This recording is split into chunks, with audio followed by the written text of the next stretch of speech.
আমার কথা করা হয়, আমি জানি আপনার, আমি একটু স্পষ্ট কথা বলি। কে রাগ করবে, গুসা করবে না, খুশি হবে, এটা আমার দেখার। আমি বলতেছি আমার যেটা দরকার। আসছি না আসবো জীবনে, সমস্যা কি? আল্লাহর জমিনে দাওয়াতের অভাব আছে নাকি? আল্লাহর জমিন কত বড়, এটা রাতে দিন গাড়ি চলেও পার হওয়া যায় না, কথা হয় না? হ্যাঁ, অনেক বড় জমিন। আল্লাহ কই জমিন হয়েছে না, আরেক জমিন আছে বেটা। তুই আমার জমিনের চিন্তা করিস না, হকের চিন্তা কর, কত কনা। আমার বানের বাবা দিনারে খেয়াল করেন ভালো করে, অপ্রাণের বাবাজি, চোখের পর্দা করবা মা বোনেরা। অনেক মা বোনরা আছে, আল্লাহ বলেন চোখের পর্দা কেমনে করবা? কাপড় দিয়া ডাকবা নাকি চশমা লাগায় করবা নাকি? না, আল্লাহ বলেন নিচের দিকে তাকাও। কাপড় লাগালে তুমি খালে পড়তে পারো, গাড়ির সাথে ধাক্কা লাগতে পারে। আল্লাহ বলেন তোর চোখ খুলিয়ে যাবে, চশমা পরা লাগবে না। অনেক মা বোনেরা আছে চশমা লাগায় পর্দা করে বাবাজি, যদিও দুনিয়ার পুরুষ তারে দেখে না, তিনি কিন্তু চশমার পাকে দুনিয়ার সব পুরুষে দেখে, কথা হয় না? চশমা লাগাইছে, পর্দা করছে, চোখ ডাকছে, কিন্তু চশমার পাকে ঢ্যান ঢ্যান ঢ্যান ঢ্যান করে তাকায়। তার মানে তারে দুনিয়ার মানুষ না দেখলে সে দুনিয়ার পুরুষ সে দেখছে। আল্লাহ নবী, আমাদের দিনের নবী, নূরে নবী, হায়াতুন নবী, জিন্দা নবী, নবীজির পাশে আমাদের আম্মা জানগণ ছিলেন, বসে আছেন একজন অন্ধ সাহাবী, উম্মে মাকতুম অন্ধ সাহাবী এসেছেন।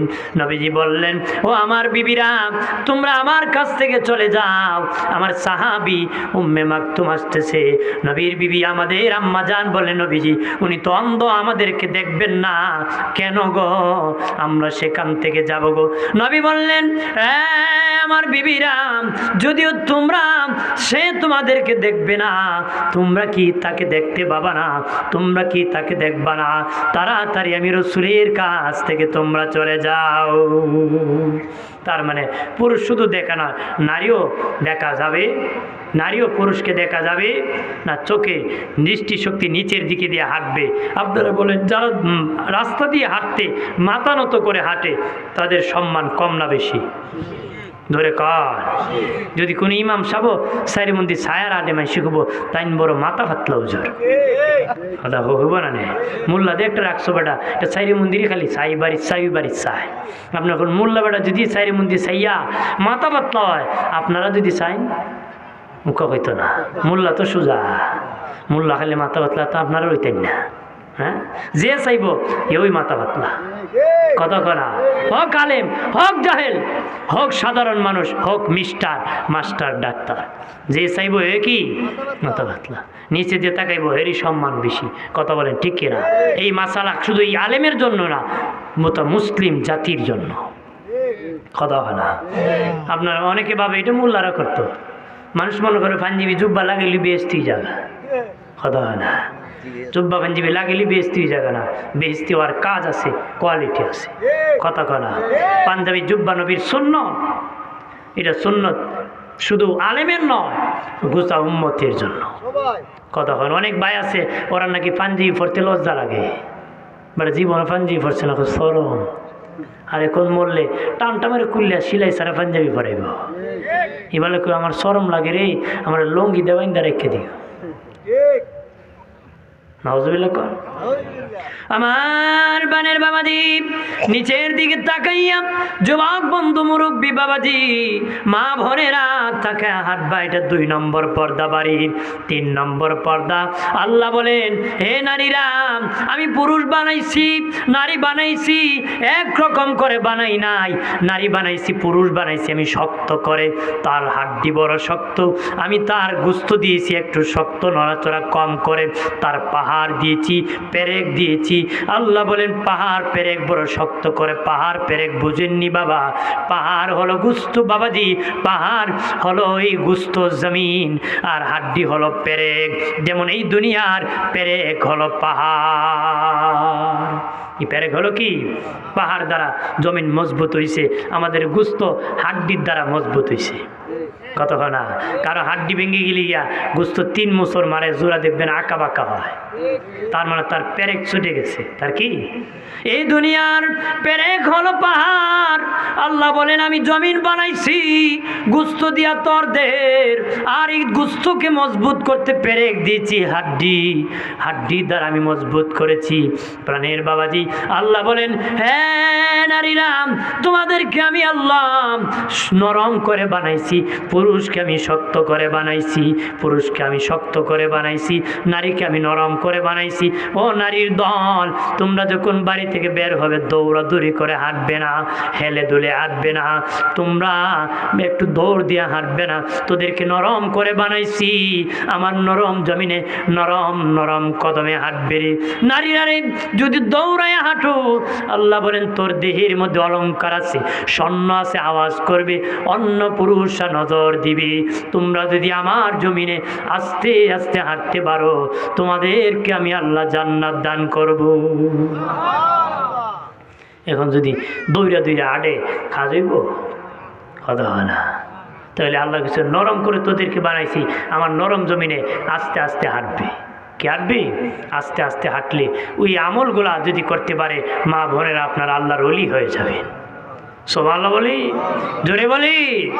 আল্লাহর ওলি জাজরি রহমাতুল্লাহ আলাইহি রাস্তা দিয়ে যেতেছেন, আসরের আজান হয়ে গেছে, বাবাজি নামাজ পড়বেন, উনি একটা কুয়ার মধ্যে গেলেন। কুয়া যে দেখেন কুয়ার মধ্যে পানি নাই, শুকিয়ে গেছে। কেউ বলেন আছে, ঠিক তলার মধ্যে লেগে গেছে, অজু করার মতন কোনো পানি নাই। উনি বলতেছেন আছে কেউ রে, বাড়িতে কেউ আসুনি, অজুর পানি ব্যবস্থা করবানি। বলতেছি যাও সামনে যা দেখো একটা কুয়া আছে, সেখানে তুমি অজু করে নাও। আল্লাহর ওলি জাজুরি বলেন মা এই কুয়ার মধ্যে কোনো পানি নাই। কুয়ার মধ্যে কি নাই? এই মহিলা বের হয়ে ওই কুয়ার মধ্যে তুথু নিক্ষেপ করে দিয়েছে। আল্লাহু আকবার বলেন না। ওই মহিলা, ও এলাকার মা বোনেরা, ওই জন্য একজন মহিলা, আপনারও একজন মহিলা গো, বের হইয়া কুয়ার মধ্যে তুথু নিক্ষেপ করতে দেরি, কুয়ার পানি ভরপুর হয়ে একদম ভরপুর হতে দেরি হয় নাই। কুয়ার পানি ভরপুর হয়েছে। আল্লাহর ওলি জাজুরি পানি দিয়ে অজু বানায়া নামাজ পড়ে কয় মা বাগো এই বরকত থেকে পালাগো মা, তোমার তুতুর মধ্যে তো বরকত, কিভাবে তুমি এই পানি তুতুর দ্বারা তুমি পানিটা ভরপুর করলা? ওই মহিলা হুজুর আমি যখন বড় হয়েছি, আমার যখন সাবালক হয়েছি, নাবালক থেকে জীবনে কোনোদিন বেপরদা হয় নাই। আল্লাহর কালাম আমার বাবা শিখেছি, আমি কোরআন শিখেছি, বাবার অবাধ্য হয় নাই। হওয়ার পরে আমার স্বামীর খেদমত করি, আমি স্বামীর কথা শুনি, পর্দার সাথে চলি, আর আমি বেশি বেশি করে নবীর উপর দরুদ শরীফ পড়ি, বেশি করে নবীর উপর দরুদ শরীফ পড়ি। ওই দরুদ পড়ার কারণে তুতুর মধ্যে আল্লাহ এত বরকত দিছে। দরুদ পড়ার কারণে তুতুতে কি বরকত দিছে। আজকে গাইলের ছুটে এমন গালি দেয় মহিলারা, মেঘনা নদীতে 1000 বার কুলি করলো ফাঁক হইতো না। খালি মহিলা না, আপনারও অনেক পুরুষেরও এমন গালি মারে, ভারী বাবা কথা হয় না। প্রাণের বাবাজি, ও প্রাণের বাবাজি, শুধু নারীর নয়, পর্দা পুরুষেরও লাগে। বাবাজি নাভির নিচে যারা কাপড় পরে, বাবা প্যান্ট পরে প্যান্ট নাভির নিচে, ওরা বেপরদা দায়ুস, এদের কবিরা গুনাহ হয়। আঁটুর উপর যারা কাপড় পরে তারা বেপরদা দায়ুস। অনেক দাদা আছে, চাচা আছে, জমিনে যখন আইল কাটতে লাগে বাবা, লেমটিটা এমন ভাবে পিছন দিয়ে খাসায়, কথা হয় না বেড়ায়, লঙ্গিটা টান দিয়ে পিছে এমন খুচুরি মারে, ওর হাতে 2-4 মন ঘুষ আছে, দেখাই দেখো আইস মাইট করতে নি। নাউজুবিল্লাহ কন্যা দুজক রেডি, দুজক কিতা আমরা খালি ওয়াজু নে, ইফারে আর ইফারে নে না। দাদা নাতি গেছিল ইফারে ওয়াজুন, তো যাওয়ার সময় নৌকা আসছিল, আওয়ার সময় তো আর নৌকা নাই। যে নাতি কথা দাদা তাই খেলাই আজকে ইফারে দেখে যাই, কনা নাতি কাজ আছে চলে যাব। রওনা করছে, এখন তার নৌকা নাই। দাদা পার হবা কেমনে? আমি যেমনি যাই তুই এমনি আইবে। তো বেটা ফানিতলামে আর লঙ্গি তুলে ফানিতলামে আর তুলতে তুলতে যে আঁটুর উপর উঠে গেছে। নাতি দাদা একটু আগে হুজুর করলে আঁটুর উপর কাপড় তোলা কবি রাখো না। রাখবে না বিয়াদ তোর বাপও রাখতে গিয়ে আমি ওয়াজনি। আর আজকে তুই একদিন অন্য কস খালের ইফারে ওয়াজ ইফারে আনতে বহুদিন ওয়াজ শুনছি, একদিনও আনছি না, তুই আজকে কোথায় নিতে? দাদা আর নাতি গাং ফারিছে, খাল ফারিছে, লঙ্গি বিচ্ছে না, পানি গলা পন্ত হয়েছে। কই আছে লঙ্গি? কথা হারা। আমরা দেশের মানুষের ইমানের চেয়ে লঙ্গির দাম বেশি। যদি ইমানের দাম বেশি থাকতো তাহলে লঙ্গি দিয়ে লেমটি কাঁচাইতো না। আঁটুর নিচে কাপড় রেখে জমিনে কাজ করবেন, যতক্ষণ করবেন সওয়াব হবে। আর আঁটুর উপর কাপড় রেখে কাজ করবেন, যতক্ষণ করবেন কবিরা গুনাহ হবে। কথা বলেন ঠিক কিনা? আমার প্রাণের বাবাজি নারে, অপ্রাণের বাবাজি, যুবক বন্ধু যারা চুরি অতি ডিজিটাল হয় না। যুবক আঁটুর উপর বাবা প্যান্ট পরে, হাফ প্যান্ট পরে বেহার মতন ঘোরায় রে বাবাজি। যার শরম নাই তার ইমান নাই। যত যুবক আঁটুর উপর প্যান্ট পরে হাটে মাঠে দোকান পাটে ঘোরায় আর শরম নাই, নবী বলেন যার শরম নাই তার ইমান নাই। আল হায়া শুবাতুম মিনাল ঈমান। লজ্জা শরম হলো ইমানের অঙ্গ। লজ্জা শরম কি? ইমানের অঙ্গ। শরম থাকতে হবে কিনা? যেরকম শরম থাকা দরকার আছে কিনা? বাবাজি লজ্জা শরমের দরকার আছে। অদুস্থ বুজুর্গরা খেয়াল করেন ভালো করে। আমি অনুরোধ করে বলি, হাফ প্যান্ট পরে তোমরা হাঁটবা না, হাফ প্যান্ট পরে ঘুমাবা না রে। হাফ প্যান্ট পরে যদি ঘুমাও বাবাজি কবিরা গুনাহ লেখা থাকবে, লেখতেই থাকবে। মালাকুল মউত আসলে ঈমান নিয়ে মরা যাবে না রে। অনেকে যুক্তি দেখাও জোর, আমি তো যখন ঘুমায় যায় লুঙ্গি ঠিক থাকে না, তাহলে হাফ প্যান্ট পরে ঘুমাইলে তো ঠিক থাকবে। না না, ঘুমানোর পরে শরীয়তের কোনো মাসালা থাকে না। যতক্ষণ তোমার জ্ঞান থাকবি গোমা বানায় রাখ পর্যন্ত শরীয়তের মাসালা তোমার জন্য আছে। তুমি বাবা আঁটুর নিচে লুঙ্গিটা পরে ঘুমাও। ঘুমানোর পরে যদি ঘুমিয়ে পড়েছো, তারপরে লুঙ্গি খুলে যদি 1 মাইলও চলে যায় গুনাহ হবে না রে। কিন্তু বাবাজি তুমি সজাগ থাকা অবস্থায় যদি আঁটুর উপর কাপড় রেখে ঘুমাও, কবিরা গুনাহ হবে। তোমার বিবেক যতক্ষণ জ্ঞান আছে শরীয়ত ততক্ষণ মানতেই হবে। কথা বলেন ঠিক কিনা? তুমি ঘুমাবা, লঙ্গি সরে যাক, কিন্তু তারপর যতক্ষণ তোমার ঘুম আছে জ্ঞান আছে ততক্ষণ পর্যন্ত সতর ঠিক রাখতে হবে। সতর কি ঠিক রাখতে হবে কিনা? আমার প্রাণের বাবাজি নারে, অপ্রাণের বাবাজি, আর টাকনুর নিচে কাপড় পরা হারাম, টাকনুর নিচে প্যান্ট পরা লুঙ্গি পরা হারাম। এই কবিরা গুনাহ করবা না, কবিরা গুনাহ করবা না রে। অনুরোধ করি বাবাজি, এই জন্য বাবা পর্দাটা রক্ষা করবা রে। বিবিকে পর্দায় নিয়ে আসবা। আল্লাহ নবী যেদিন মেরাজে গিয়েছেন, শেষ কথা আমার, মায়ের নবী যেদিন মেরাজে গিয়েছেন, মা বোনেরা ভালো করে শুনে নাও। নবীজি বলেন, আমি দেখলাম একজন মহিলা আকাশের দিকে মাথা নিচের দিকে, আকাশের দিকে মাথা নিচের দিকে কিছু ফিরিস্তা যাইয়া পাথর মারে তার মাথার মধ্যে। মাথা তুলার মতন উড়ে যায়, আবার জোড়া লাগে, আবার পাথর মারে, আবার তুলার মতন উড়ে যায়, আবার পাথর মারে, আবার উড়ে যায়, আবার জোড়া লাগে, আবার পাথর মারে। নবী বলে, জিবরাইল ওরা কারারে যাদের কিভাবে মহিলাদেরকে পাথর মারতেছি। জিবরিল কো নবীজি গো, ওরা ওই সমস্ত নারী আপনার উম্মতের মধ্যে যারা মাথার মধ্যে কাপড় দিত না, তাদের কেশগুলা মানুষ কি দেখে দেখে হাঁটতো। নাউজুবিল্লাহ। আমরা দেশে আছে বিড়ি যখন গরিব থাকে, নর্মাল ফ্যামিলি থাকে, তখন একটু গুমটা গামটা পর্দা সদে চলে। যখন স্বামী বিদেশ গেছে, লন্ডন নিয়ে গেছে গা, অথবা ছেলে চাকরি করে অনেক টাকা পয়সার মালিক হয়েছে, বেডি আর পর্দা করে না, লাল কাপড় ফিন্দা আর খালা দিন না, এখন আমার লাল দিন। কথা হয় না? আগে বোঝ জ্বালাইছ আর জ্বালা হবে। বেডি কহেন লারা দে আর আলে লাইরবো বালা করে দিব, বুঝা যাবে ওই দিন ওই লাল শাড়ির 12টা কেমনে বাজে।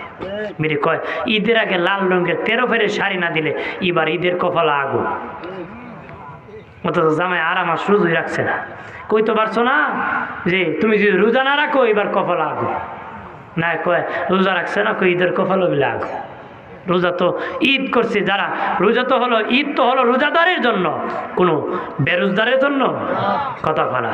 আমার প্রাণের বাবাজি নারী, ও প্রাণের বাবাজি, নবীজি বলেন জিবরাইল তারা কারা? জিবরিল বলে যারা মাথায় কাপড় দিবে না, আপনার উম্মতের নারীরা, তাদের মাথার মধ্যে এভাবে পাথর মারা হবে।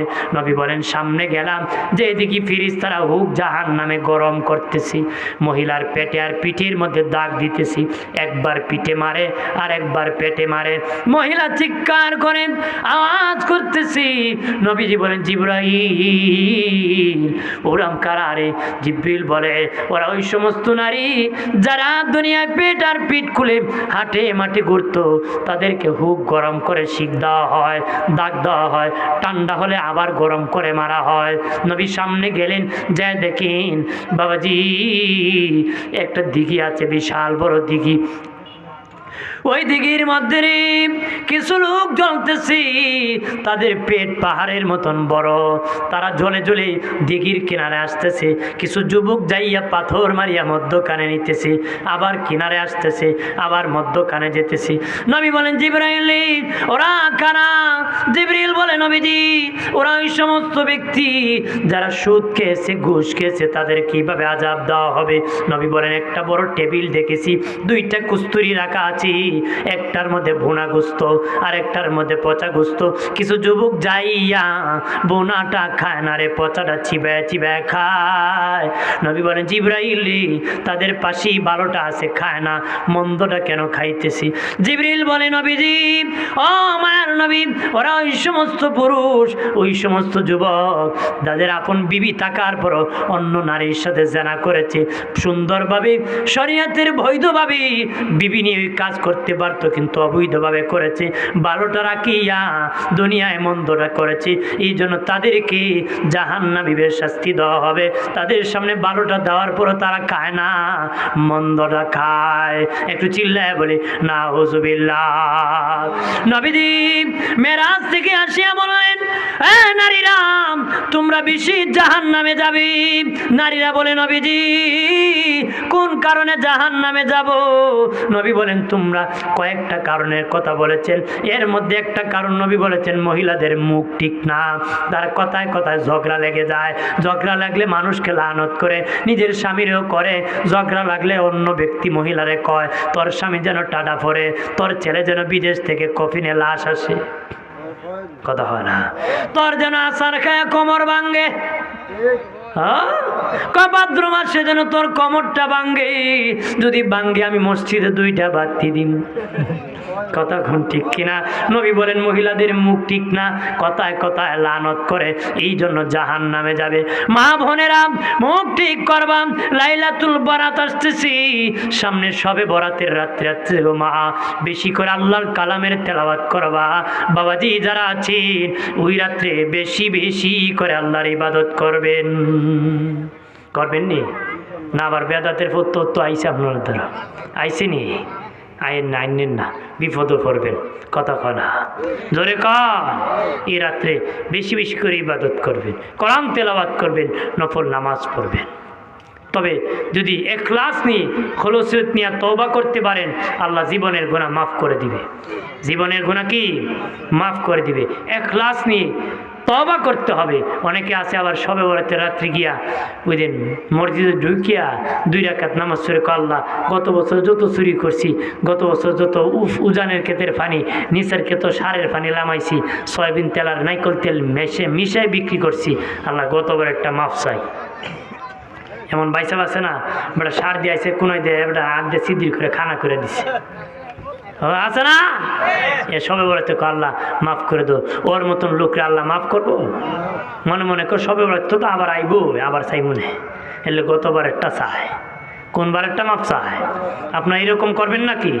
ইখলাস নিয়ে তওবা করবেন, জীবনের সব গুনাহ মাফ হয়ে যাবে। অনেকে আবার আছে গিয়ে দোকানে গিয়ে খুঁজব, সবে বরাতে গিয়ে খুবই আজকে 1 প্যাকেট সিগারেট দে অথবা বিড়ি দেখো, ভাই সাহেব আজকে অত করে রেখো, জানোস না আজকে সব বড় আয় বিড়ি খাই বলে অজাক থাকতো, নাউজুবিল্লাহ কর না। এবারে কতক্ষণ পরে 2 রাকাত পরে আর বাইরে একটা বিড়ি ধরায়, এরকম হলে চলবে? এক ব্যক্তি হুজুর রাত যখন সদা করতে তখন লাগবো, তেমন মরিচের ডাল আছে কত লোক রইলিম। তোমার কেটা কইছে সজাগ থাকতে, আমি ঘুমাও গিয়া।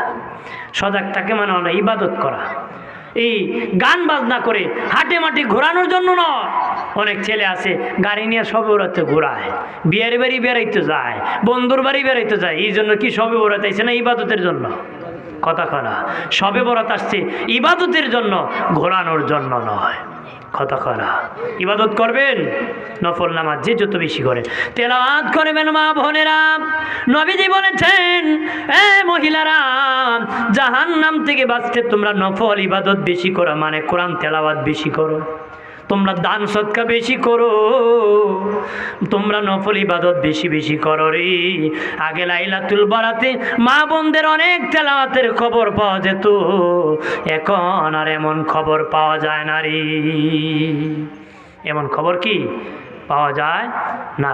আগে লাইলাতুল বারাতে আমি যখন ওই ক্লাস 7-8 পড়তাম, তখন আপনার অনেক খতমে পাওয়া যেত। তাই কত হুজুর আমার আম্মা একটা খতম করছে, আমার বিবি একটা খতম করছে, আমার ভাবি একটা খতম করছে, হুজুর একটু দোয়া করেন।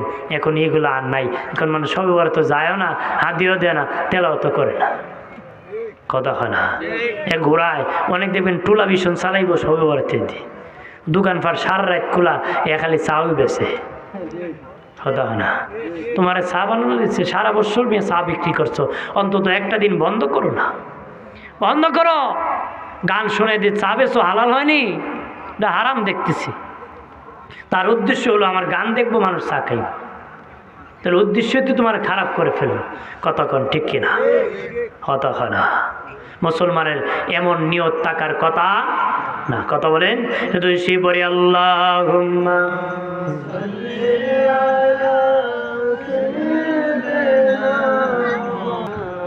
নারাই তাকবীর, আল্লাহু আকবার, নারাই রিসালাত, ইয়া রাসূলুল্লাহ।